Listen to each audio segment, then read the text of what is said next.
What I liked about him when I saw him in person at the East-West.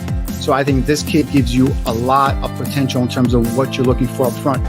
I see him in the Bears offense as a Z or a slot receiver, not the X, because they want the real big guy playing the X. You know, he could be sitting out there in the third round, and you could be getting a guy that could be your situational pass rusher.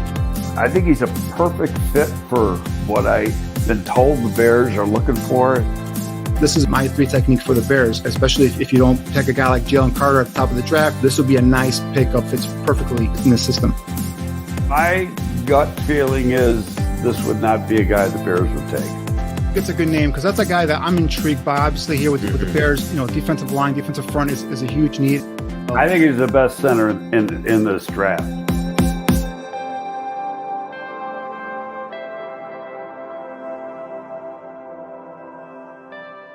You see who made up the offensive line this year. They're all athletic. And why are they athletic? Because, like, the tackles got to pull a lot. They got to get out in space. They got to adjust on the move, be able to hit a moving target, break down in the open space and hit a moving target.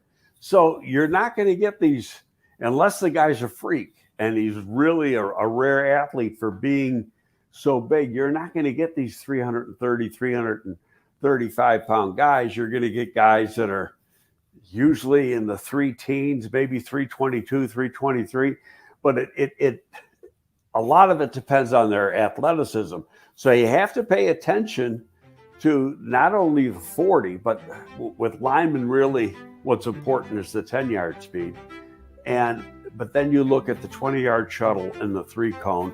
And obviously you want to look for some explosiveness. So that's where the standing long jump and the vertical jump come into play. He has got tons of positives, right? Positive, big, strong, physical specimen who possesses solid athletic ability, displays solid take-on strength, you know, and overall play strength, can rock back offensive linemen. You see with that punch of his, you see a knockback, offensive lineman's head go back as soon as he hits him. You know, when he reads and diagnoses a play, he can extend. You know, it is almost 34-inch arms. He can shed that blocker and he can make a play on a ball carrier. So you see it a lot of times as a run defender. When he sees the play, when he diagnoses who has the football, you see him take on the linebacker, take on the offensive lineman, push him to the side, maintain that his assignment there in the gap, and be a solid, sound run stopper. Again, effective run defender when he what I call skinny, and he powers his way in between blockers to pierce that backfield and get in there and drop the running back for a tackle for a loss.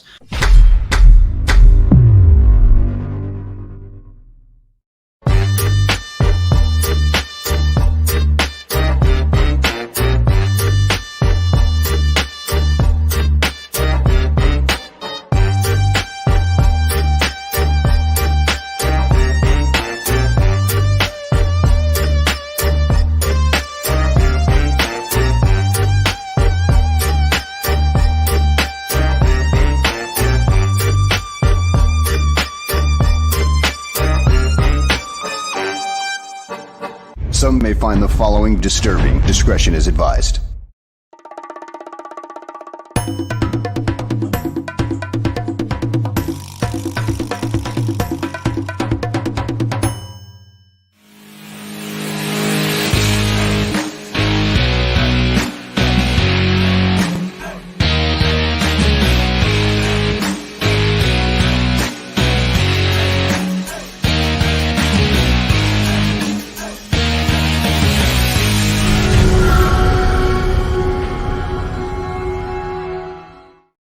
Welcome, everyone, to a freshly minted episode of GTF, Gabriel Talks Football. My name is Aldo Gandia. I wanted to start today's show with some clips from our Patreon site, patreon.com/barroom draft, patreon.com/barroom draft.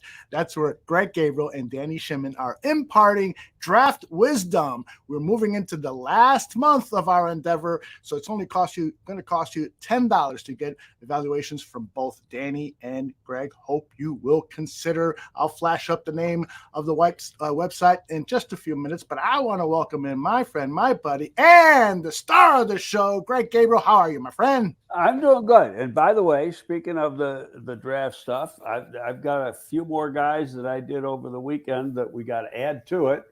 And then there's going to be guys throughout the month that, depending on pro days, as I get the pro day information, could go up a little, could go down a little. Not that it's going to make a big difference, but there's certain things that you're looking for that they might not have done at the combine or whatever, and that can have an effect on where they get drafted. Indeed. And we're also working on a special, just got to figure out the technical aspects of it, but to have Greg and Danny co-host their own Patreon show where all the Patreon subscribers will get an opportunity to ask questions to our top 2 draft evaluators. Greg, how was your weekend? I understand that you are recovering and gaining weight. Nice. Well, it's coming back slowly but sure. Jesus. I don't like being this skinny. What was it your wife said to you? Don't go out. You might scare people. You want to share with us? You look sickly. You want to share with us how much you weighed and what you're up to now? Well, I got a million weights. I played football I played in college in the early 70s. Then I played minor league football up until 1981. I was a running guy. I was a small running back. In those days, I wasn't small, but in today's world, I am. But I was 185 to 190, and I was like 5'9.5". And then I kept the 185, got up until about 10 years ago. And then, you start getting a little lazy. Now 10 years ago, I was, 62 years old.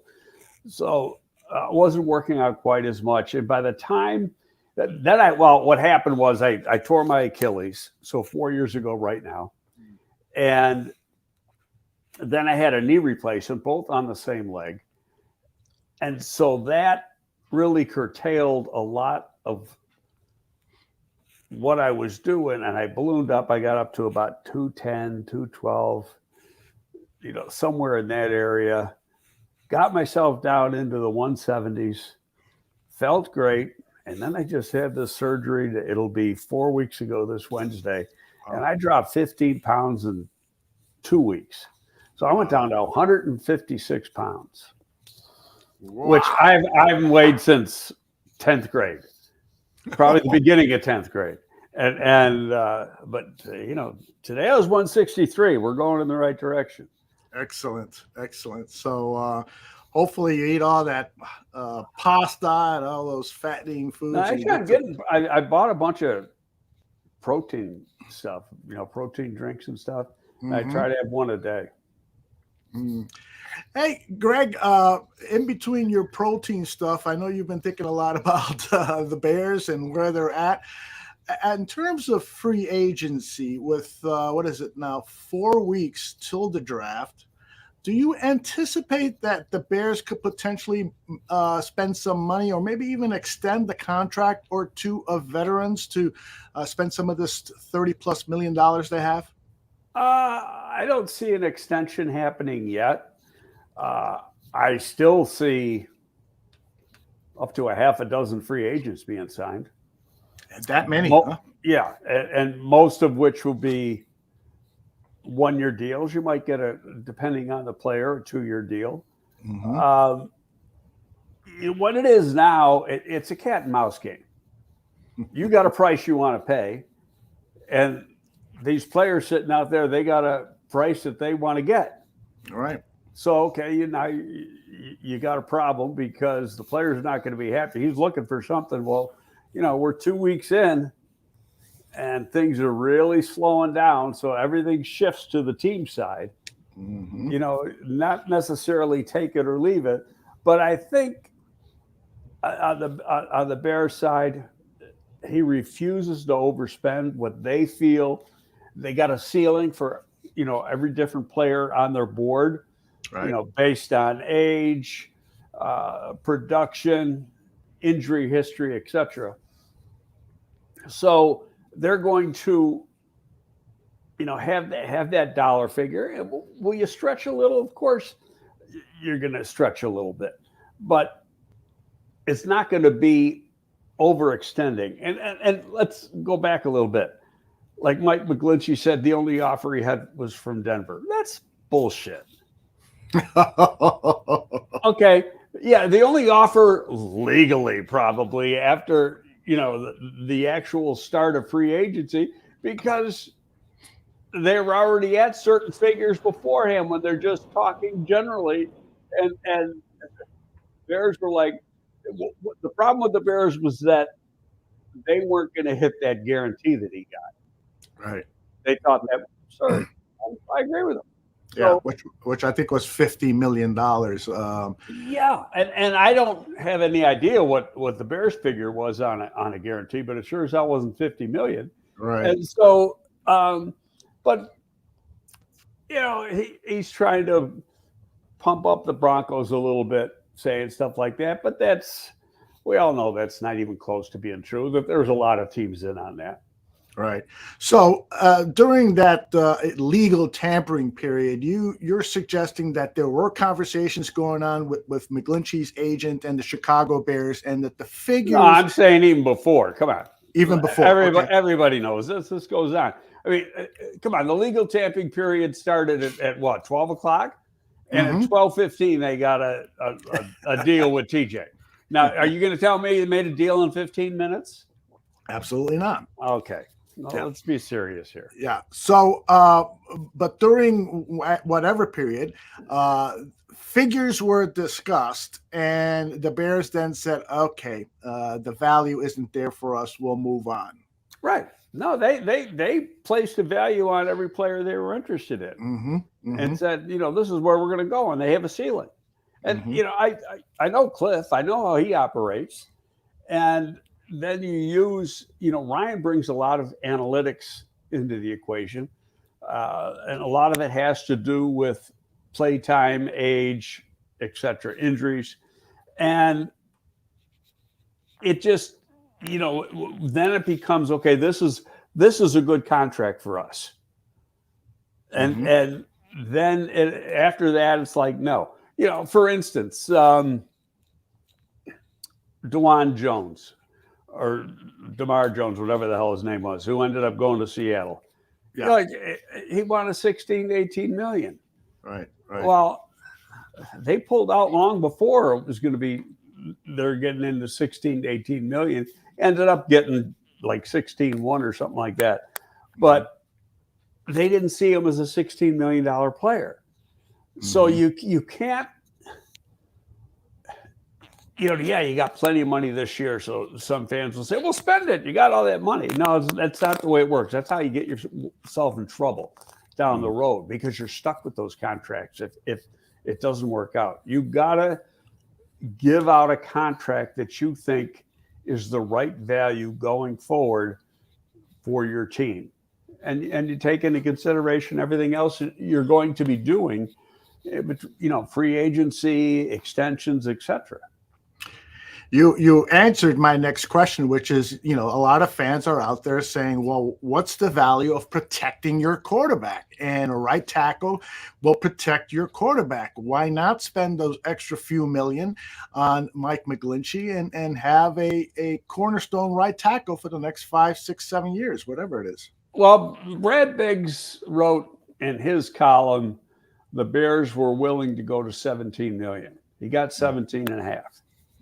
Okay, but that's the average per year. The big thing wasn't the average per year, it's the guarantee. And in his case, he's got $50 million guaranteed. And, I can see the people in the house all going, no, he's 28 years old. I'm not guaranteeing $50 million. And he's missed some time the last 2 years. Right. So is he starting to hit the downward slide and go from there? So, and contrary to what people think, that's the only guy they went after. That's the only one, huh? Yeah, I mean, there was medical concerns with McGarry, and he got there was agents putting out numbers 15 to 16 million for him. What did he get, 11? I mean, you know, and he re-signed with Atlanta. So, and Orlando Brown just wasn't a schematic fit. And so there wasn't any way in the world that we're going to bring him in. And so it just worked out that. Oh, I know that like Wiley, the right tackle at Kansas City, some people thought about that name. Wiley wasn't a schematic fit for the same reason that Orlando Brown isn't a schematic fit. He's not athletic enough to get out into space. And that's what they're looking for. And that there's one player in this draft, good football player, and that's right from Tennessee. I'm coming up on him. I'm just not totally sold that even though he ran 5.01 in the 40, that he is really athletic enough to be able to do the things that they want their tackles to do. And when I see they haven't had their pro day yet, and when he does a 3-cone or a 20-yard shuttle, and I think he's a little heavy. He's 333 pounds, 332 pounds. I think he needs to be about 320. And that's not a problem. To me, you know how I go plus minus vanilla? He's a vanilla. You might be able to get by with him. He's better than Larry Borum. He's a lot better than Larry Borum. I hate that we use him as a whipping boy, but it's you want the ideal fit, not just get by, especially if you got to take the guy high. All right, let's move on now to our top topic. And by the way, I'm collecting all your questions. Let me squeeze one in here that just came in here. Drew Black asked, a lot of articles saying that Poles never told Fields he was their guy. Wondering if Greg thinks he actually thinks Fields was clued in more than Poles let on or not. I think actions speak louder than words. Yeah, just the way they communicate with them. You don't have to put your arm around them and say, Justin, you're our guy. You know, come on. I don't see him as a real insecure type person. You know, so it's just a matter of, you know, letting him know just by the movement, the things they've done. Now, you know, with the trade they did, and Flus, I guess yesterday said, basically, he's our guy. You know, I read some quotes and so if they wanted somebody to say it, you know, he said it, which is, you know, poor Jason Lockenflora, because still looking for a job. Jason kept saying they're going to trade him. They're going to trade him. Yeah, Jason. He's got to find a different janitor over at Hallishaw to get us information from. I'm not saying anything. I just made a joke. Okay, let us go on to our main topic here. I wanted to discuss with Greg, you know, what the possibilities are going to be at number 9. And so I figured to myself, well, how's the best way to frame this? And I said, well, Greg knows Daniel Jeremiah. They're good friends. Let's take Daniel's latest mock draft, and that would sort of give us an idea who's going to fall to number 9. Let's take a look at Jeremiah's latest draft. At number 1, he's got Bryce Young going to the Panthers, C.J. Stroud at 2 going to the Texans, although I've seen that flip-flop many times. The Arizona Cardinals selecting Will Anderson Jr., Anthony Richardson at number 4 going to the Colts. Interesting pick. Jalen Carter going off the boards, and it seems like all the concerns about Carter are starting to dissipate. The Lions then selecting Devin Witherspoon, the Illinois cornerback, and then at 7, Tyree Wilson. And Greg has some interesting news. I got some things on all of these. Yeah. So, and then Christian Gonzalez, number 8 to the Falcons. Go ahead, Greg. Number 1, it wouldn't shock me Young going to Carolina, and I'm sure they haven't made their decision yet. You know, they've been to pro days, but they'll bring him in. They'll probably do a private workout with all these guys, and Richardson's not working out till this Friday. From what I understand, from a guy that's really close to Houston, there ain't no way they're taking C.J. Stroud. And the reason being is he's got the same agent as Deshaun Watson. Oh, And they just don't want to go in that direction. Now that's just one person told me that, who, like I say, is pretty close. Doesn't mean it's gospel, but just passing it on. Anderson to Arizona, that is a good probability there, but I think Arizona may be looking to get out of that pick for somebody who wants a quarterback, and Indy may have to jump up there. I would think, and I'm totally guessing here because I'm not going to ask Chris who he likes and who he doesn't like. I would say that if Houston passes on Stroud, then the Colts would take Stroud before they take Levis and Richardson. And then I'm guessing again, I think they take Levis over Richardson. Richardson he may have great upside, and he's got that Justin Fields type athleticism, but he's the farthest away from being ready to play. He's raw, 1 year as a starter, low completion percentage, a lot of upside. And again, you get the guy into a room and you get him on the board, just get to know the guy. A lot of that can change because then you can create a feel good for the player. And we can sit here and BS all we want. We don't have that opportunity, but they're going to make the best decision for them. With Seattle, if there's another quarterback there, if Houston passes, Seattle could take a quarterback. In which case, and I keep saying, I've seen a lot of Jalen Carter to Detroit at 6. Jalen Carter right now is the wild card. Excuse me.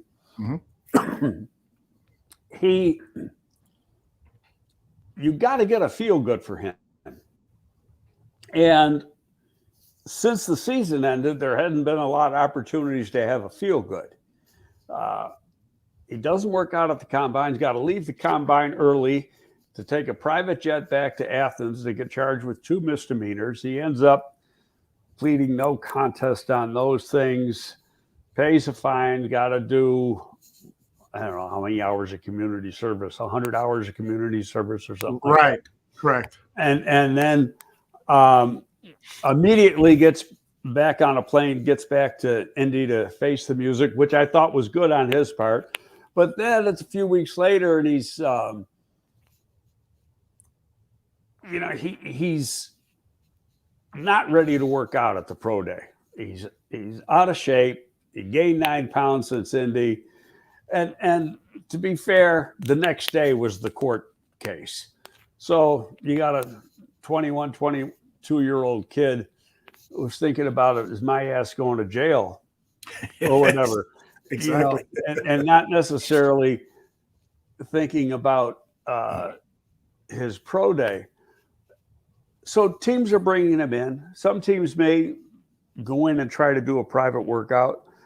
But you got to buy in. You got to make sure in your mind that the football character is, above the line.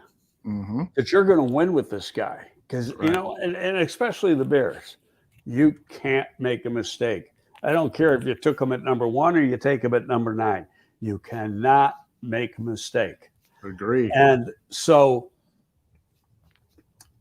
when you look at his play and and you look at, the pro day and some of the other stuff and say, does this guy really fit into the culture they're trying to build? And does he fit into the hits principle? Right. So they got to decide that for themselves. We could say, yeah, I don't know, maybe, but that's Flus and Ryan Poles. They're going to make that decision. Right. And they're, when they bring him in, they're going to sit down and they're going to talk to him, and he's going to leave the building and they're going to go thumbs up. I mean, he might not even hit the limo door yet before they already go thumbs up or thumbs down. Exactly. I've been in interviews like at the Combine and at Hallis Hall where, the guy leaves Jerry and I used to interview guys together. The position coach would interview him. Lovey would interview him. The coordinator would interview him. And then he'd sit down in either my office or Jerry's office and we'd talk to him for a half hour. And he'd leave the room and go to wherever he was going from there. And we had our minds made up, right away. Do you like this guy? You want him on your team, or you don't like him for whatever reason, and that's all part of the equation. And Greg, let me interrupt a second. If I can ask, have you ever interviewed a player who walked into the door and there were stories, there was allegations that he was not very popular in the locker room, that some of the people down at the university did not like him? And if you did meet with a player like that, then how was the interview process with that particular player? Were you straight out and say, hey, why are we hearing this? Or what's the approach that you take for that? Because that's what Todd McShay was alluding to with Jalen Carter, was that Carter was not popular with some of the people. Todd McShay is wrong, and he gets bad information more times than he gets good. Okay. I can't tell you how many times he's come out with stuff over the years that has been so wrong. But hey, that's who he is. I can answer that question this way. Mm-hmm. You seldom ask a question that you don't already know the answer to. And so, because you've done your research. And I'll give you an example. There was a player, a defensive end from a school, I'll just say it was in the East. It's as far as I'll go on that, who had an arrest. And charges were still pending. We got the arrest report. We did a lot of research before the Combine, found out stuff from the police and some people that were at the scene. And then, he comes into the room and we started talking, tell us what happened that night. Well, his version of the story and what really happened were like total 180. So, get done with that interview. He walks out the door and says, this is the last time we're going to see his ass again, because he wasn't honest. I tell kids when I was making school calls and like at the All-Star games and stuff, I go, hey, look, we know a lot more than you think we know. So you better be honest, because if we catch you in a lie, it's all over. Mm-hmm. And yeah, it might not be all over with the Kansas City Chiefs or the Minnesota Vikings or whatever, but it's all over for us. And if you could afford that to happen, so be it. But just be honest. Right. Right. My good friend Nomad says he keeps telling people that the culture down in Athens is horrible. Some of the behaviors are attributed to enabling that kind of bad behavior. You have had a lot of interactions with people down in Georgia. You want to respond to that in any way? I think in a lot of these big schools, there's some enabling going on. Mm-hmm. But, there comes a time and a place when a kid's got to be held accountable. Mm-hmm. He knows the difference between right and wrong. And if he's like Saban the other day, I loved what Saban did the other day. There is no such thing as the wrong place at the wrong time. Okay. Yeah. And when he had a 5-star freshman who was an early enrollee who got busted down in Florida. He was from Florida, and he suspended him. Didn't kick him off the team yet. He suspended him until they get all the the stuff, but it had to. There was drugs in the car, and there was enough drugs in the car to assume that the guy, the two people in the car, one was a player, one was a friend, that maybe they're dealing, and so. And part of it might have been a shot at the basketball coach because of what happened in their situation. But he came right out, we suspended. And he goes, I don't want to hear this, oh, he's in the wrong place at the wrong time. He goes, that doesn't happen. That's not reality. Mm-hmm.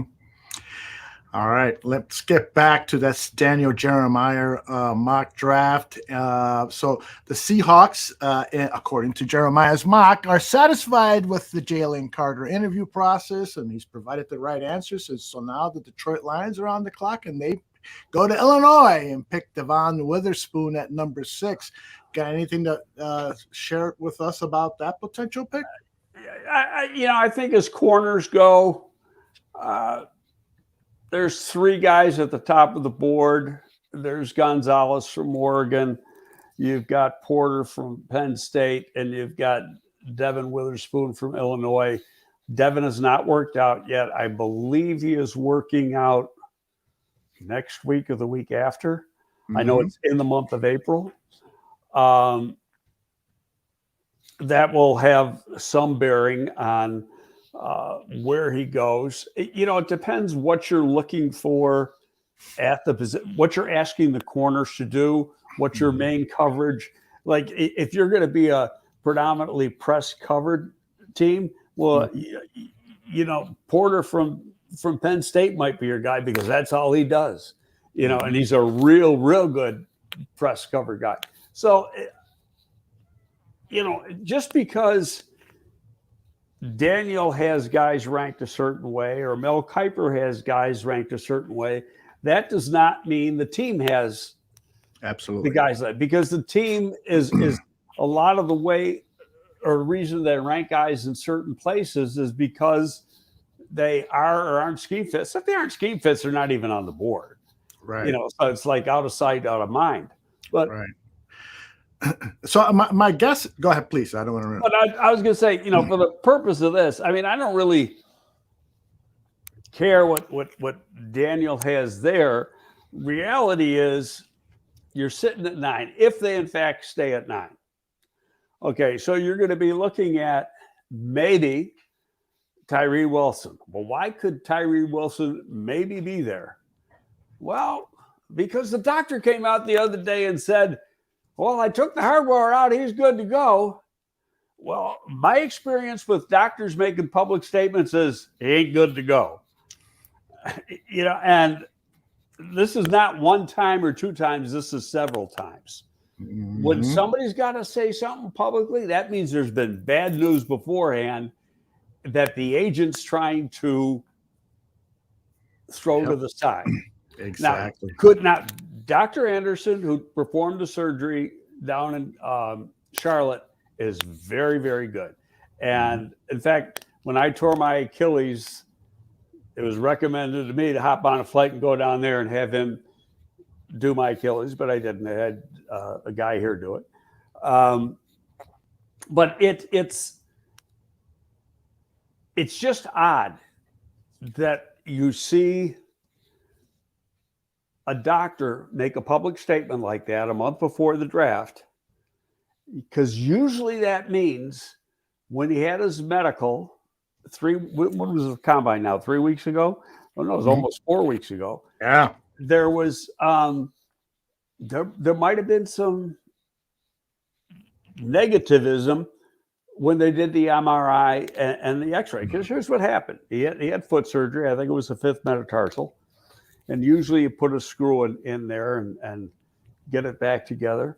I think he had the surgery in November. And so they're going to do an MRI of the foot. They're going to do an X-ray of the foot. They want to see how the surgery is. They want to see how the bone is coming together. Is it calcifying, et cetera, and going to be solid? Well, and granted, I am throwing darts at the wall here because I haven't seen the X-rays. I don't know.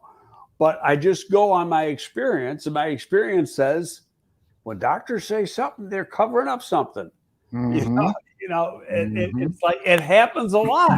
And Yep. so it's like almost every year when you start seeing the doctor who performed the surgery Right. say something positive about it, somebody else has a negative, Yep. and the agent wants to overcome it. Is it the fact? I don't know. The only thing that's important concerning the Bears is how do the Bears feel about it? Mm-hmm. And so, the Bears orthopedics would have looked at it, and then they've got a foot specialist here, and that's the guy who did my foot. They would have had him look at it, and he's very, very good. He's nationally renowned. So, and then they come up with a prognosis. Yeah, he'll be good to go for OTAs or whatever, or be good to go for camp. Shouldn't be a problem. Or there's going to be something going on, and we're going to pass on him. We don't know how you find out the answer if he's sitting there and they draft him. Exactly. That's the only way to find out, because nobody's going to say anything public. Right. Now, I can find out, there's a couple people I can call in the days leading up to the draft. And I always wait until the last week. Mm-hmm. And I just say, hey, is there anybody who I should be concerned about medically that they're going to fall because of that? And usually I get pretty good answers. Mm-hmm. This guy, and this guy have some concerns, and so they may fall. Now, the other interesting part about this is medical evaluations are just like talent evaluations. Mm-hmm. One team, one doctor may pass you, another team, another doctor may flunk you. Right. And a lot of it has to do with their experience with that particular injury. Mm-hmm. So just because Team A flunked a guy doesn't mean Team B did. Mm-hmm. Yeah. This is, by the way, somebody earlier wrote in the comments, and who was that? Oh, here it is. Free Palestine says, Greg, you should make a book about your career. It would be a good read. I would buy it. And one of the chapters, or maybe more than one chapter, has to be on all of this subterfuge and espionage that goes on behind the scenes, agents planting stories, general managers hinting at things so they can get things public, all of these machinations that happen behind the scenes to sway other people's thinking and maybe have a player drop down, maybe have a player a lot of times it doesn't happen, but at least you got to try. Exactly. Exactly. Got to give it a shot, man. Yeah. But I lost my thing here. How about though? I tweeted out something really 10 minutes before we started. I said, used to be the lying season was team officials lying, stretching the truth, planning a story with the media, or lying to one another pro days, or whatever. Team A lies to scout from Team A, lies to scout from Team B, and things get scouts talk, so it gets spread around. But now it's like asshole A on Twitter just totally makes up stuff, and it turns into rumor, and it turns into, it might be real. Right. And it's so ridiculous because none of it's true. Mm-hmm. Indeed.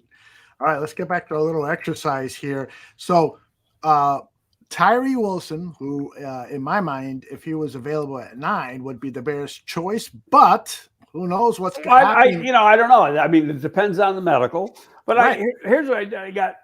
If Jalen Carter's there, he's going to be in the discussion, but the reality is that decision is going to be made long before the draft. Mm-hmm. It's like they're not, and the same with Tyree Wilson.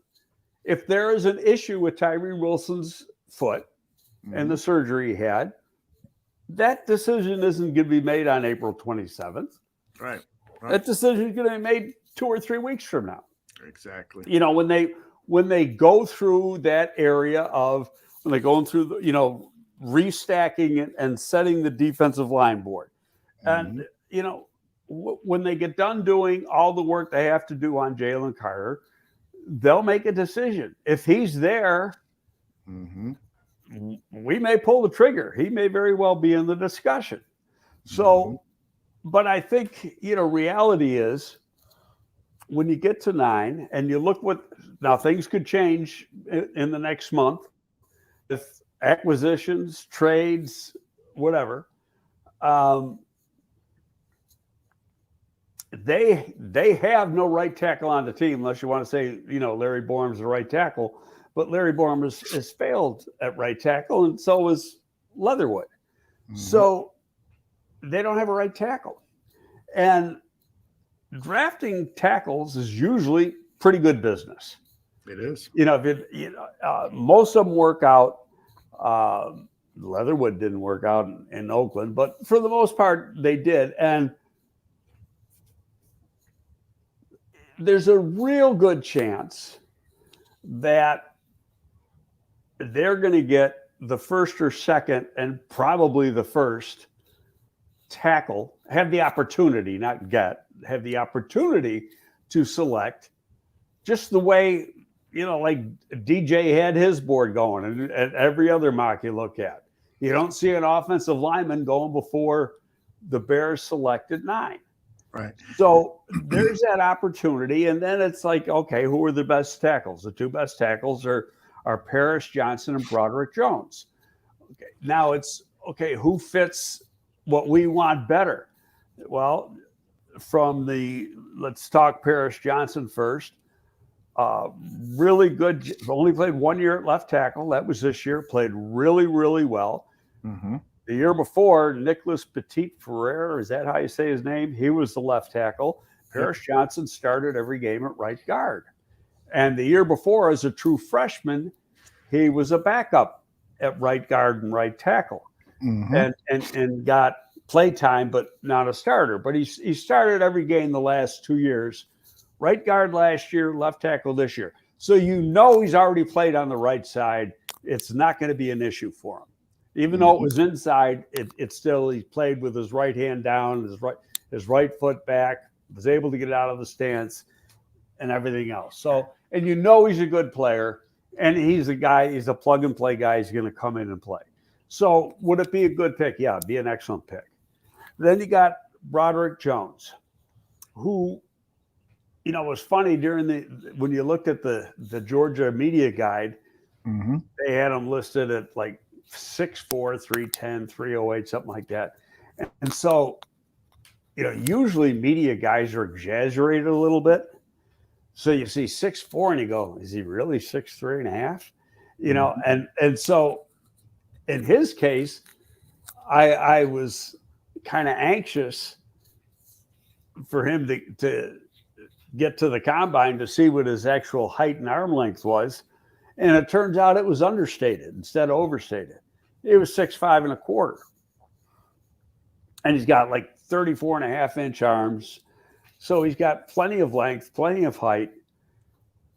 He's only been a 1-year starter, his 3rd year in school. Redshirted his 1st year.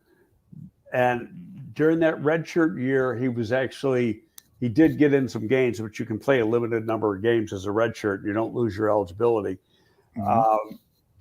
Played on the right side. So he's a right tackle, got into some games at right tackle. Last year, 2021, started off the season as the backup left tackle, was kind of in a rotation with the other guy. And then the last 4 or 5 games of the season, he became the starter, started every game this year. He is, I think, more athletic. He ran under 5 flat. He's more athletic than Paris.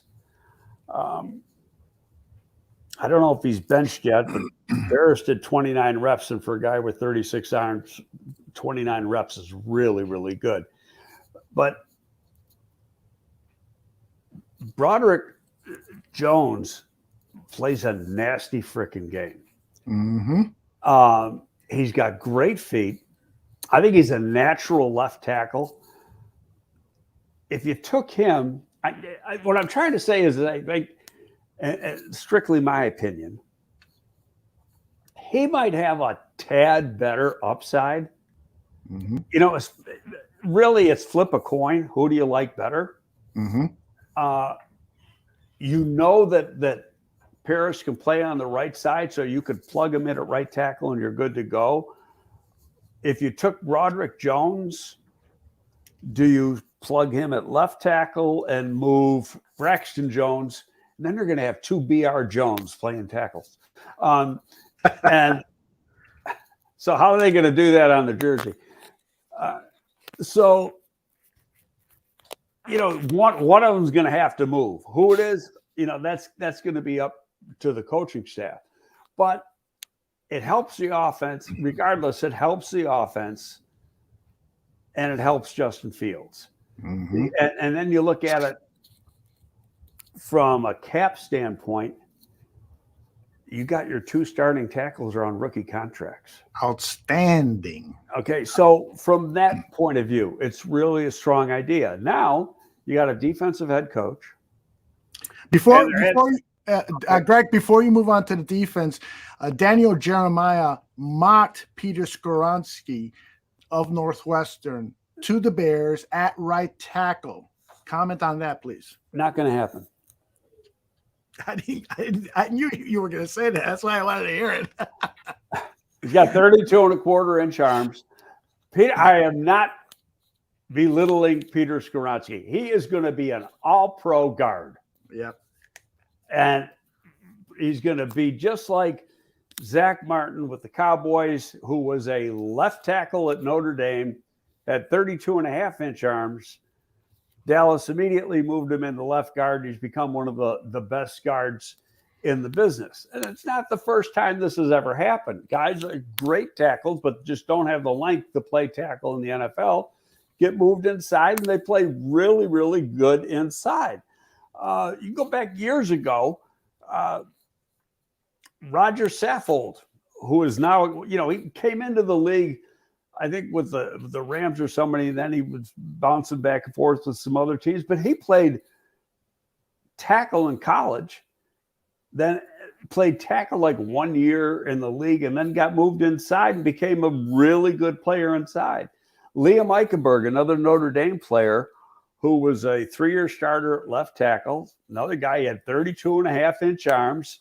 Miami drafted him. He had to play a couple games at tackle because of injury, but they moved him into guard right away, and he's their left guard. Teams do not want to play short arm guys outside. They lose the leverage. I mean, and I keep coming back, and it's a real simple statement. There's a reason why they do the measurement. Yep. Yeah. If it didn't mean anything, they wouldn't do it. Exactly. One other subject or what their topic regarding this issue of drafting an offensive lineman is the Bears could potentially look at Tevin Jenkins at the right tackle position. Which I think they've already moved on from that. They really? did last year. Yeah. Okay. That moved him inside, and he turned out to be like a bear inside. Yes. Absolutely. No pun intended. Yeah. And so it's like, no, why are we going to mess with him some more? And he's in a very comfortable level for him. He's an ascending career. You know, he's probably one of the most physical run blockers playing that position in the league. So let him just grow. Why fuck with him? Mm-hmm. Yeah. Well, and that's an opinion held by many, but he might be the best right tackle on the roster if the Bears bypass a right tackle in the first or second round. Yeah, and then you'd have to if they did that. I can't see that happening. Mm-hmm. I'm not going to say they're going to do it at number 9, mm-hmm. but and I came up with a couple different scenarios here. So let's work our way through this. Excellent. So to get back to where I was going to on defense. Okay. You got defensive head coach. According to DJ's mock, there's one defensive back off the board. You see a lot that no defensive backs have come off the board. Mm-hmm. Just like they're looking at the first tackle, they very well could be looking at the first corner. And again, it doesn't matter what the analysts say is the first corner, second corner, third corner. Matters who the Bears have, as far as they're selecting. So could they theoretically take a corner? Yeah. Especially if they've got him in an area where, they say he's a can't miss, a blue. Mm-hmm. And so that could happen. And then the other scenario is trading down. Right. And okay, so and when you trade down, you're not just trading down because you want to accumulate more picks or whatever. You're trying to. We used to play this game when I was there. Jerry and I would spend hours in his office looking at packages. Okay, if we stay here, we're probably going to be looking at this guy or this guy. And we're going to take this guy first. And then so you put that guy up on the board. But now let's trade down. Who are we looking at? Okay, so then you come up and you go, we could be looking at this guy, and this guy. So pull the card that you like the best out of those, put them over. And if you trade down to such an area that where you're going to be sitting for that next pick that you're getting back, who can I get with that pick? It's not just getting a pick. It's who can I get with the pick? Mm-hmm. And so then it's like, okay, wait a minute. What's better for us? Taking a little better player at 1 or the combination of player A and player B that I'm getting with the trade? Excellent. Okay. Okay, so that's how you look at these things, Sure. and so you've got to, and you play these things out. You don't just, Thursday night at the draft come up with the idea, let's trade. You've already discussed it thoroughly, and you've let teams know beforehand. And generally speaking, where they're picking at 9, like I'd be totally shocked. Excuse me. If Ryan Poles traded number 9 this week at the owners' meetings. Mm-hmm. I mean, that would, and watch, it'll happen.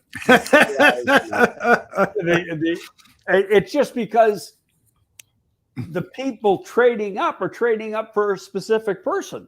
Mm-hmm. And you don't know if that person's going to be there. Yeah. And, Right. Until you get to the night of the draft. So, I can't see that one happening. But here, I came up with a couple just playing around. Okay. And it's not only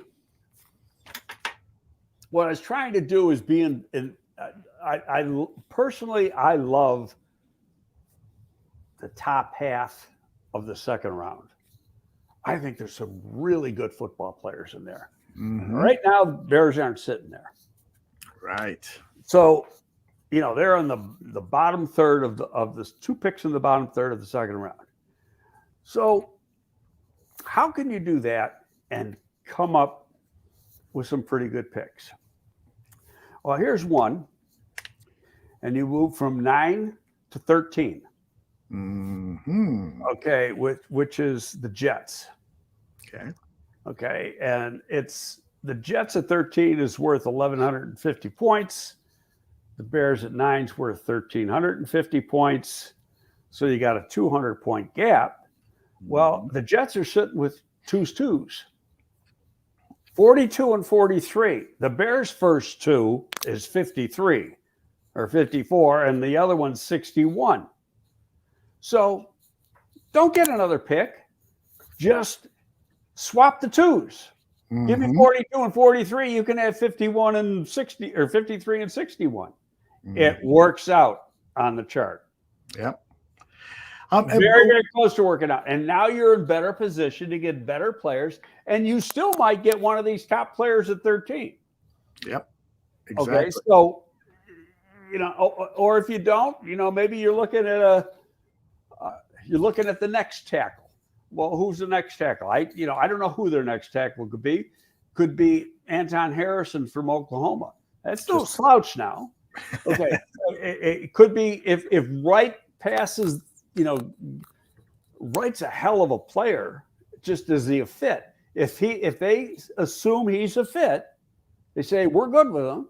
Okay, then he could possibly come into the equation there. Or you could go to a guy that played defensive end in college, but he's going to be a 3 here, and that's Keon White from Georgia Tech, who a hell of a football player. And he's 6'5", 285 pounds. He runs a 4.7. He's got 3 technique written all over him, and he's going to be a damn good one. So there's that's your option. But now you're getting in, you've got, like the 10th and 11th pick in the 7th round instead of way down.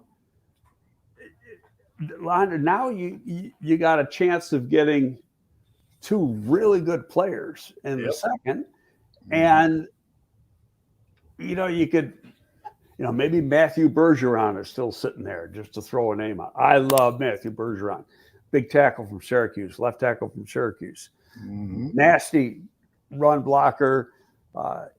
He give you a little background. He's from Quebec, so he played all his high school football in Canada. So he comes to the States, to Syracuse. He's a little bit raw, but he's just getting it. And he's a highly intelligent kid whose best football's in front of him. I wouldn't hesitate to take a guy like that if he's staring me in the face. But the other trade I looked at, and this one works too, and there'd have to be one other part of it to make it work total mathematically, is Pittsburgh's at 17. Okay, so you're dropping down from 9 to 17, and now the gap is 400 points. So right away, I'm saying I'm taking that pick at 61, the low second. Pittsburgh's got 2 seconds also. Because of the district. Their first second is the first pick in the round. Right. It's actually a first round pick because there's only 31 picks in the first round this year. It's the 32nd pick. Right. That's a no-brainer. Theoretically, you could do it. You'd have to give a little something back to Pittsburgh. Get both the Pittsburgh seconds, give them both of our seconds.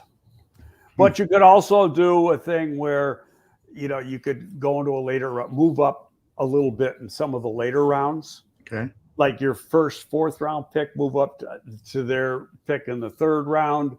And now some people don't want to give up that first pick in the 4th round because it's worth a ton.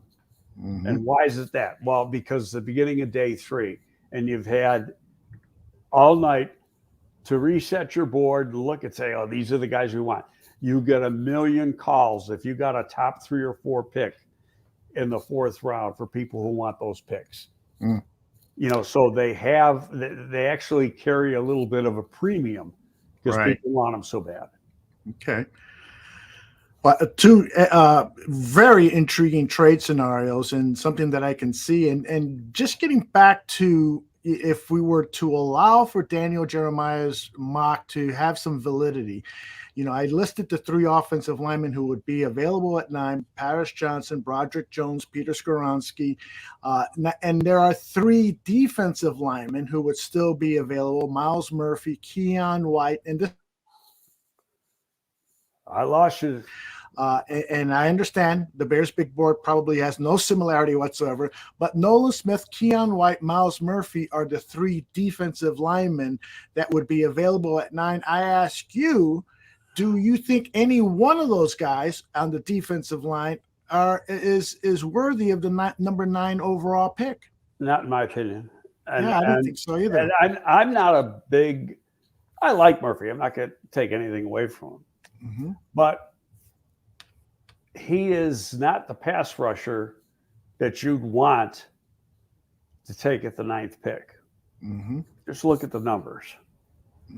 And, the guy who went first last year, from Georgia, had a great workout. Mhm. And Jacksonville went goo goo gaga over him because of that great workout. You know how many sacks he had this year? One. 2. Okay. Yeah, it's you better get a guy that makes sacks in college. Yeah, that's a good idea. Okay, a and little experience. so I think that Murphy is a hell of a run defender. He might grow into a real good pass rusher, but he isn't right now. Yeah. Keon White, I think you're stretching a little bit to take him at 9, but like at 13, he'd be a serious part of the conversation. Same with 17. He'd be a real serious part of the conversation. Nolan Smith is kind of a unique guy because of his speed, but he doesn't have numbers either. I think he's got 5 sacks or something. Now he missed part of the year, so we got to be fair. Right. He also doesn't have the length that they prefer. Flus and Poles both preach length. He's got 32.5-inch arms, 32 and 5/8 inch arms, something like that. But he's also real fast. He's a 4.4 guy. So the name that comes to mind if you want to do a comp is Micah Parsons. But Micah Parsons is used as kind of like a hybrid guy.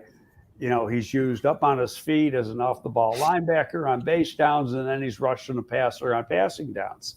But he has proven that even though he does, and he's got like less than 32-inch arms, he's proven that he has an excellent pass rusher. So he's the exception.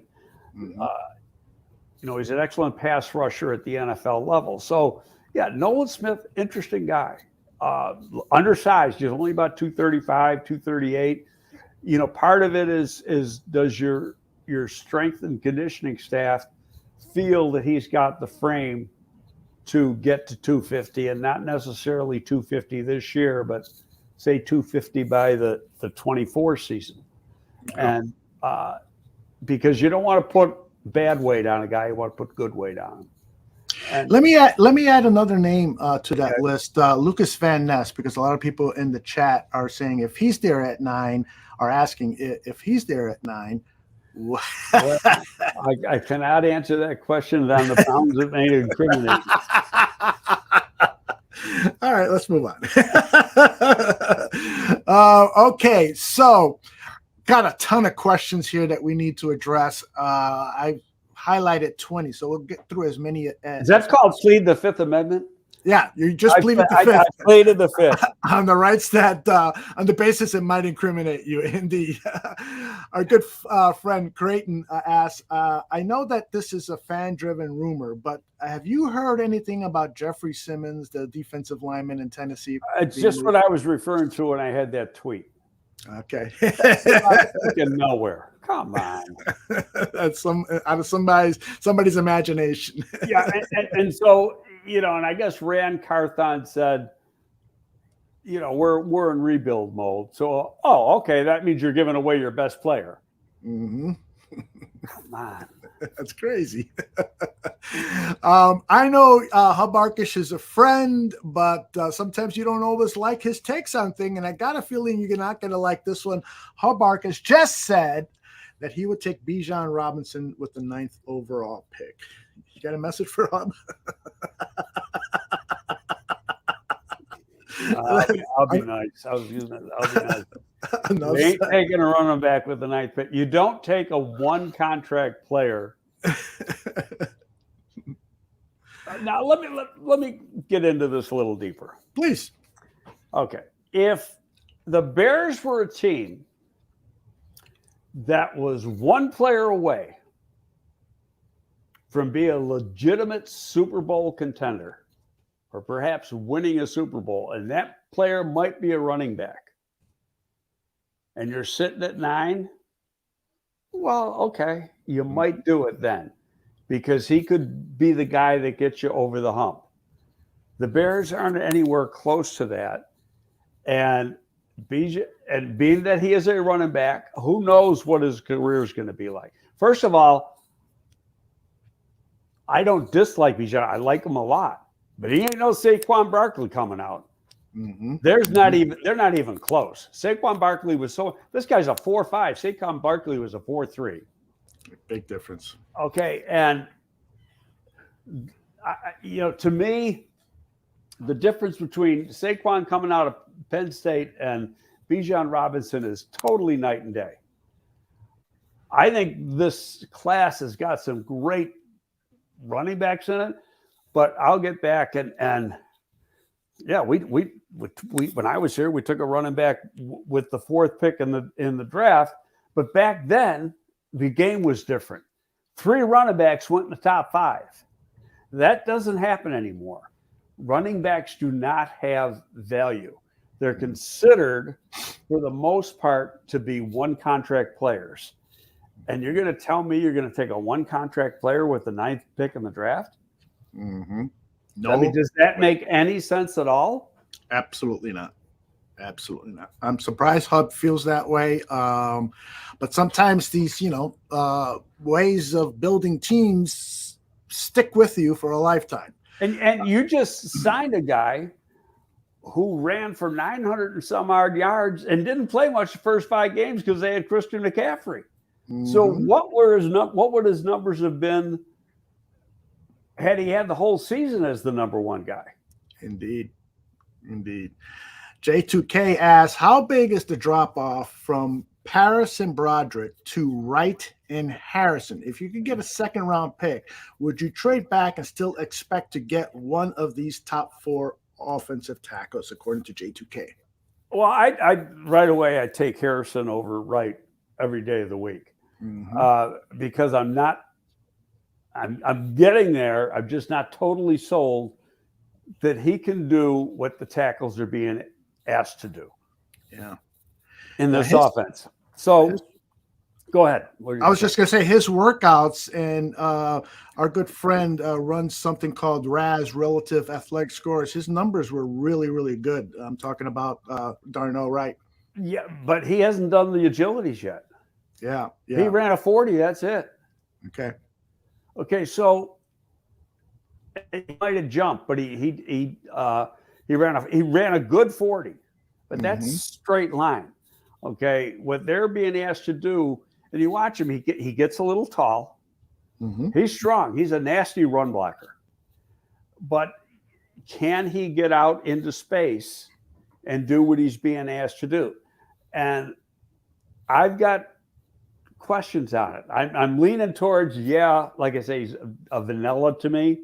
Mm-hmm. You can get by with him. I know Harrison can. I've seen him do it. Yes, on the left side. The only negative you get with Anton Harrison is that he's always been a left tackle. He's never played on the right side. So it's, can he play on the right side, or do you put Braxton Jones on the right side? Mm-hmm. Okay. Great question here that I was going to ask you. What is going on with Yannick Ndukwe? Why has nobody signed him yet? And do you think that there's still a chance he might come to the Chicago Bears, or does Eberflus dislike his run-stopping ability so much that he's taken him off the board as a possibility to sign? Well, number one, he's never played for Flus. Oh, that's right. He only played 1 year in Indy. My bad. Okay, he played at Jacksonville. He's played at 4 teams. I think he's been Jacksonville, Minnesota, the Raiders, and now the Colts. He can rush the passer. Mm-hmm. I don't think he's necessarily a detriment as a run defender, but it's sure as hell not a strength. Yeah. He made, you could probably look it up, but I'm going to say $8 million last year on a 1-year deal. That sounds right. Somewhere around in there. Nobody keeps this guy around. Yeah. Now, in fairness, he signed a 2-year deal with the Raiders. They cut him after 1 because they were going to run a different type of scheme, and he wasn't going to be a fit within that scheme. Okay, he might be 250. He's listed at 245. but he can rush the passer. I think, as we're talking at the beginning of the show, there's three guys. Mm-hmm. There's Sweat from Jacksonville. There's our old friend Leonard Floyd. And there's this guy. And all three are available. Somebody's going to say, well, Floyd's an outside linebacker. Yeah, but Floyd is, if you watch the way he played with the Rams, he was up on the line of scrimmage a lot, very rarely in a three-point stance. But he had a two-gap a tight end, sometimes two-gap a tackle. He can play within this scheme. And I talked to a guy who works for the Rams, and he said the same thing. And he goes, more than anything, he's a football player. Now, here's the good news. Bad news is he's 31 years old when the season starts. And to date, Poles doesn't like going with guys on the north side of 30. With Leonard Floyd, now to me, this is an incredible stat. He's not missed a game in 5 years. Amazing. And not only has he not missed a game in 5 years, but in his 3 years in LA, he's played about 85% of the snaps. That son of a bitch never comes off the field. It's great. Yeah. Okay, so, and he's had 29 and a half sacks the last 3 years. So, if it's me, I'd try to get him in a heartbeat, because I know he can play left side or right side. I know he can rush the passer. I know he can defend the run. You just watch his tape, and if you're going to say, does he play to the hits principle thing, and you're going to say absolutely, because he hustles every single play. Mm-hmm. So now what I think, no, it is, it's money. Yeah. Okay. Maybe he wants a multi-year deal. I mean, he didn't walk away from LA a poor guy. That's for damn sure. Because he got a 4-year deal, I believe, with a pretty good signing bonus, and they took a hit, pretty good chunk of change on the hit, like over 10 million, I think, to let him go. So, but it's with all these positions. They're waiting for the price to get to where they want the price to be, and then they'll make a move. So, but, and like I say, I think there's three guys that could play. Ngakoue, Leonard Floyd, and the guy from Jacksonville, Sweet, went to Illinois. I wouldn't be a bit surprised if one of them ends up being a Bear. And I think one more inside guy is going to get signed. So who they are, I don't know. But after those three, I don't see much as far as availability on the outside. And if they don't, you're going to be drafting a bunch of edge guys. Yeah. And it's one of those drafts where you could potentially find a gem in the second, third round, but boy, oh boy, I wouldn't mind bringing in a veteran.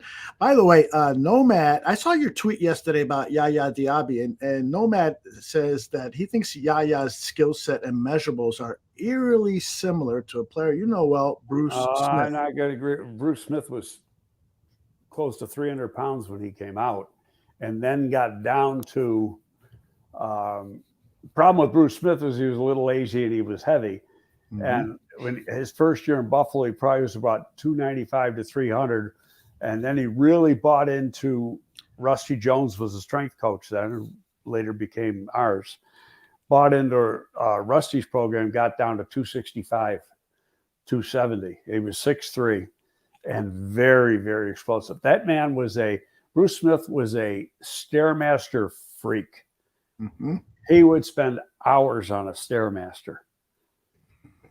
And, his cardiovascular conditioning was unreal. And he still looks great. I mean, he's got to be getting close to 60. And he looks like he can line up and play right now. Oh, well, we need him. Give him a call. Let's see. Sam, oh, we answered that. So Foster wants to know, why do we target a center with 4 competing at that position? Do we add a Wepler? He is athletic. And this is a very good draft for centers. I know you and Dane Brugler disagreed on that a bit, but I'm with you. This is a good draft for centers. Should we target one? You might not find an all-pro guy, but you're going to find guys who are going to come in and start and be damn good players. Better than what we had with Mustafa. Yeah, Olin Kreutz was a 3rd-round pick. Mm-hmm. And then the guy in Philly was a 5th or 6th. Mm-hmm. And he's going to the Hall of Fame. Mm-hmm. So and Olin should go to the Hall of Fame. The guy who's starting to grow on me, did I write him up again yet? No, I still got to do it. I did write him up before, but I'm bringing him up as a kid from Arkansas. Okay. Good football player. Good, and he's coming in on a visit. Good. Stromberg, Ricky Stromberg. Yeah. Yes. Another good player player. Nomad likes. And he could play guard. So he's got the athleticism to play either or. Mm-hmm. So if he's not starting, but I know, they want to move Cody there and basically have Cody and Patrick battle it out. Mm-hmm. And then they feel they've got, what did you say? Leonard Floyd was not a bust in Chicago. Let's get that straight. I agree with you. Leonard Floyd was, I'll be nice, screwed over by the administration. Okay. And he is, and Teddy Monago is a good friend of mine. He was on my staff, works for the Rams. Mm-hmm.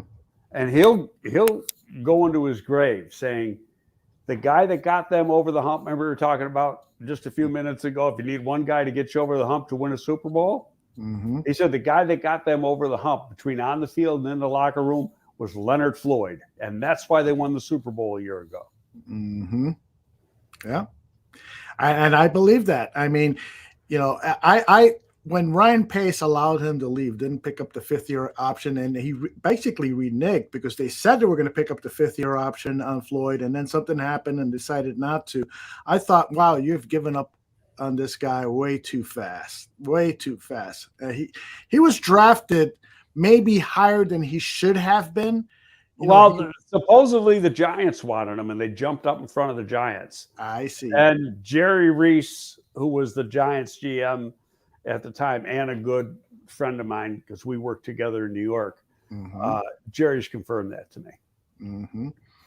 Yeah, and I agree with Jeff here that Nagy and company sabotaged a lot of players, and whether they did it purposely or not, who knows? But they didn't do some players. But Leonard is he's a football player, and he mm-hmm. loves to play, mm-hmm. and he plays hard, and whether they developed his pass rush skills here the way they should have, mm-hmm. I don't know if I can answer that. But how come all of a sudden he becomes a hell of a freaking pass rusher and, averages better than 9.5 sacks a year and 3 years out in LA playing linebacker?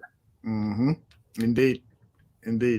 All right. A few more questions before we get out of here. Let us go to Michael Henneman is asking who is most likely to get cut from the Bears.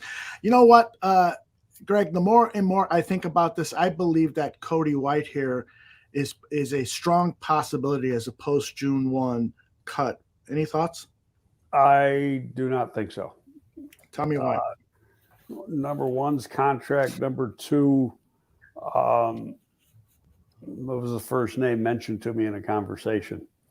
Mm-hmm. And so just based on that, I'm going to say no. Okay. But he said something about the end from Indy. He already got cut. Yeah. You're talking Al-Qadim Mohammed. He got cut weeks ago. Yeah, he's a gunner. Great question here from Bear Truth 9. He says, if a quarterback drops to our ninth slot, does the draft chart go out the window? Does it change the value of those numbers? Because I would think that it does, and that draft chart based on the strength of a draft is probably manipulated. Those value numbers might be manipulated, not much, but 10, 15, 20 points, whatever it is, could be manipulated. Any thoughts on that? First of all, there's got to be a team below 9 that hasn't already gotten in position to take a quarterback. I don't think that's going to happen. I think all 4 are going to go in the top 5 or Rick 6. Froze on me. I'm not frozen on me. Okay. Go ahead. I think they're all 4 gone in the top 5 or 6. Mm-hmm. Unless Richardson bombs his workout on Friday. Mm-hmm. And by the way, if people are wondering why was there such a gap between Richardson's workout being this Friday and the other 3 guys having it last week, like day 1, day 2, day 3, one right after another, it's because of the owners' meetings. The decision makers can't get there. Okay. Monday, Tuesday, Wednesday. So that's scheduled Friday, so you can have GMs and coaches there. Mm-hmm. Head coaches, GMs and head coaches. Assistant coaches can go, but GMs and head coaches. So sorry here, I was interrupted briefly. Got another question regarding that value draft chart. When you were scouting director for the Chicago Bears, how much did you rely on that, the draft value chart? Well, Bobby Capallo was our pro guy, was the guy who took all the calls. Okay. So, you send out a thing a few days before for trade calls, call so-and-so and whatever. And that's because, like Jerry and I were always busy concentrating on the task at hand, which was the draft. Bobby's office was right next to ours. He just popped in, Dallas is offering this and this for so-and-so pick. And we talk about it. Now, the one year where we went into the draft wanting to trade, and that was in 2006 when we took Devin, we let it out that we were willing to move down. And we had, God, at the end, we had about 4 teams bidding, and we probably had 7, 8 calls for that pick. So then it was kind of hectic because because it's coming in so fast that you're trying to, okay, which one's the best deal? And you got to think fast, So, and we weren't quite on the clock yet, but you still got to, you get into the second round, you don't have as much time on the clock as you do in the first round. And so, you got to be prepared. That's why you want to get this stuff done beforehand. But that pick turned out to be a hot pick for us. And there were a lot of teams that wanted it. Next question. What happened to Will Levis in his pro day? We're getting a lot of questions regarding that quarterback. Mr. Shorty says, what do you think about Levis after his pro day? What was wrong with his pro day? I thought it was great. You thought it was great? Yeah. Okay. I watched all of them. I saw nothing other than a couple of his receivers couldn't catch a cold in winter. But that's not his fault. Catch a cold in winter. I'll tell you, there's a play on Will Levis that nobody talks about, and is very, very important in his development. And that is in 21, he had a very good supporting cast. Okay, he had a receiver that's now playing for the Giants. He had a couple linemen that are playing in the league. He had a good running back. The offense as a whole was pretty darn good. Okay, so this year, defensive line had to be the worst in the SEC. Hmm. It was awful. He had no receivers, young receivers. Now, here's the big part. In 21, the offensive coordinator was a guy by the name of Liam Cohen, who had come from the Rams, and he was bringing that system similar to what the Bears have, but more simplified to Kentucky. And Levis put up some big numbers. Mm-hmm. Okay, at the end of the 21 season, Levis goes back to the Rams. Mm-hmm. And so now they elevated a guy to OC. He couldn't handle it. He got fired. And guess who's back? Cohen's back as the offensive coordinator. But that is a big part of his play during the year, was not only losing good people around him, but losing his coach, who's a damn good coach. And so, it's all part of doing, the research on the player, about finding the whys and ifs and everything else. And so the guys, a lot of people that I talk to compare him to is Josh Allen. In that, he's not as polished as Stroud or Young, but he's got that bazooka arm. He's got more athleticism than either one of them. He's big and strong. He's like 235 pounds. I mean, this guy's put together. And that he could be, in the long run, what I don't know is, what goes on upstairs. Josh Allen had football character, was off the charts. I can't tell you that about what Levis, because I don't know. But just looking at the physical skills, he could be very well liked. It might take a couple struggling years and then just take off. But you got to have, let's just say Indy took him. John, and it took him 3. Well, you got a brand new head coach. He isn't going anywhere. He's got time to work with this guy, and he's the guy that pretty much developed Jalen Hurts. And don't forget, Jalen Hurts was a second-round pick, and some people were laughing at Philly for taking Jalen Hurts in the second round. Yeah. They didn't think he was a third. They thought he was a third or a fourth-round guy. Yeah, interesting. Well, and Mr. Shorty defends himself by saying at his pro day, Levis, all his deep balls were behind the wide receiver. All his digs and posts were on the inside shoulder. His accuracy was terrible on his pro day. I disagree with that, but, he can have his opinion. Beauty is on the eye of the beholder. All right, let's pick one last question here. Apologize to some of the questions we didn't get to. Let's see. Well, we can do a couple more if you got them, but. Okay. Colby Wooden of Auburn. Have you had a chance to look at him? The other guy I look at a lot. Colby is a little more vanilla to me. Okay. I don't know him as well as Hall. I like Hall a lot. Okay. What about McClendon Curtis? Sam Rush describes him as the Braxton Jones of this draft. He's coming out of I Chattanooga. have not done him. It's a good name to look for. McClendon Curtis. I will look Did he at play in the Senior Bowl? Because Braxton Jones played in the Senior Bowl. Yeah, I don't recall seeing a McClendon Curtis there. By the way, what's his name? Jacorian Bonds, the wide receiver out of Hampton. I needed to do some work on him because his name came to my attention, and I looked at some highlight reels. So, I had done some stuff on him.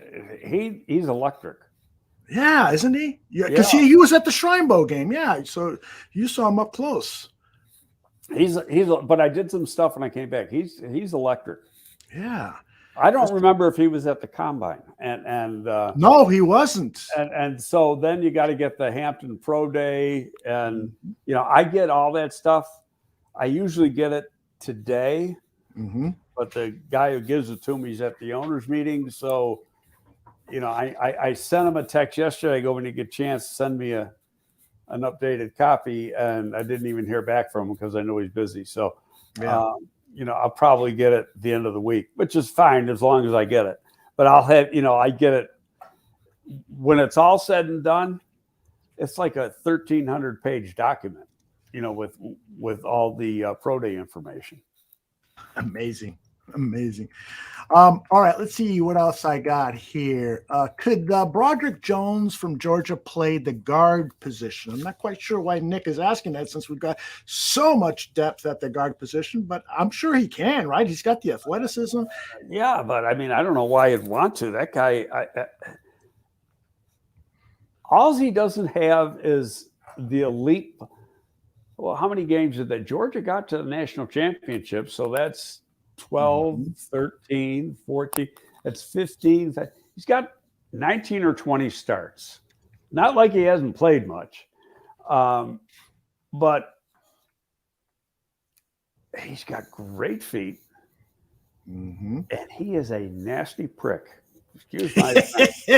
I just like the way he plays, and I love Paris Jones. I mean, they're like I said earlier, it's flip a coin. Whoever fits what you want a little better. Paris Jones is real smart, even keeled. He's like an offensive lineman. And I don't know Jones from a hole in the wall, but just watching him play, he's got like a defensive lineman mentality. He goes after you. Yeah, I saw Paris Johnson's interview at the combine, and he just impressed the hell out of me.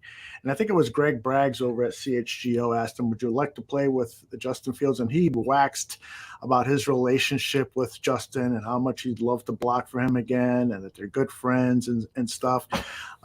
Either one of those two tackles is who I want at the number 9 pick for the Bears, or if you can trade down a little bit and still acquire one of those two guys, because I've seen those guys go in the middle of the first round in a lot of drafts, that would be outstanding. Let's pick this one for our final question. Actually, I got 2 more.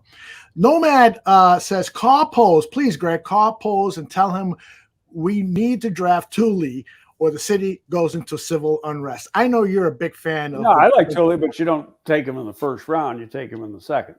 That's why you need to trade up in that second, because he won't be there. I don't know, because he's kind of like a sweet. It was listed in the media guy that he was 290. Okay, then he was like 258 or 262 or something at the combine. And I think he dropped weight to run faster. So that tells me, what did he really play at during the season? Yeah. Okay. And that's easy to find out. You go to the strength coach and the trainers at SC, and they're going to tell you, because these guys weigh in every week. But no, I like him. I think he's a hell. He's not an outside guy. And first of all, his arm length isn't long enough. But he's a 3 technique, or he's a 5 technique, and in that kind of scheme. But for the Bears, he's a 3, and I think a damn good one. Last question. Any scenario where you see the Bears trading up? No. So if for who? So if, for instance, Will Anderson drops to 5 or 6, do you see the Bears maybe trading up 2, 3, 4 spots? No. I think that ship sailed when he made the trade. Yeah. And I just think that, when you look at the gap between 9 and 53, you say, I want something in between there. And so that tells me, you're going to try to trade down, or you're going to have to, when you get into the second round, you're going to have to be patient. And there's going to be depending on who you take in the first round, then you're going to have to be a little bit patient. And then at the right point, then you're going to have to give up something to go up and get a player. Yeah, I don't see them trading up. I think that would defeat the purpose of building through the draft. And No, but I can see him trading up. If they don't trade down in the first, I can see him trading up in the second. I hear you. What Foster says, what about moving up from the 50s and 60s, Greg? And that's essentially that's what I was just saying. Yeah. All right. I want to remind everyone that you can get a lot more draft information if you go to patreon.com/barroom draft. It is $10 really until the beginning of draft week. And then, if you want to keep it for another couple of weeks, it'll be like $12 or $13. So it's a great way to get detailed draft evaluations from all the Bears players, all the prospects Greg and Danny think that the Bears are looking at or should not look at because they're not quite scheme fits or whatever problems. There's tons of great information. It's very cheap. Patreon.com/barroom draft. And I also have one other announcement regarding this show. Starting next week, both this show and Draft on Tap will now be weekly. We have in the past had them alternating, but now you will get a double dose of draft coverage, free draft coverage here on the Barroom Network. Best way to stay on top of stuff is subscribe to the Barroom Network on your Twitter feed, and also make sure you are following Mr. Greg Gabriel. Greg is let me get rid of this banner so I can see your Twitter account, at GGABE Football on Twitter, and Barroom Network is just at that, Barroom Network. Greg, any final words? No, just starting to get interesting now. Yes. It's a lot of line goes on out in Phoenix at the owners' meetings, but you can lay the foundation for some stuff. It can make some deals. I mean, every agent worth his snuff is out there too. So they could come away with a couple free agent signings, but they'd announce the deal, but it'd be the end of the week before they'd get them in here for a medical and have a presser because everybody's out there. So and I think they come back. Well, the earliest they're going to get back is Thursday. Sometimes people stay out there the whole week, but Ryan, I think, being that he's a young guy, second-year GM, as soon as he can get out of there, he's going to be on a plane back here getting back to work. By the way, I think we found a new advertising tagline for this show, and let me see if I can find it. It was from Taurine, and Foster changed it to "Greg shoots the bullshit down." I love that. Watch Gabriel talks football. Gabriel shoots the bullshit down. We'll get you shooting at the shooting range. That'd be funny. All you liberals would be pissed off. I had a gun in my head. Come on. As long as you ain't pointing it at me, I'll be happy. Take care, everybody. We'll see you. Oh, by the way, South Burbs Hitman, their season premiere tonight at 8 p.m. Central. Oh, stay out. I got to talk to you for a second. Will do. If you're a White Sox fan, make sure you stick around 8 p.m. live tonight. South Burbs Hitman. Take care, everybody.